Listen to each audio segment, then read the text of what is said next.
Hi guys, in today's video I'm going to showing you how you can log in into your Sharjah Islamic Bank online banking account in UAE.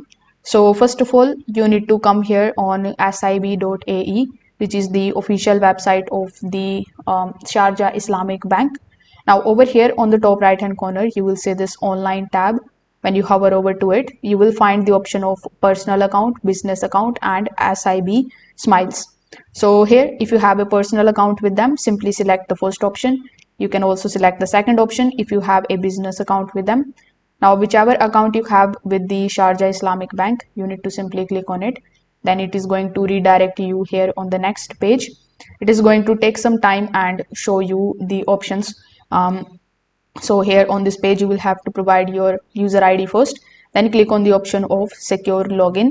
After that, you will have to provide your password associated with your account, and this way you will be able to log in into your Sharjah Islamic Bank. Similar is the case with business account. You can just simply right away select the business tab here, then provide the user ID and log in into your account.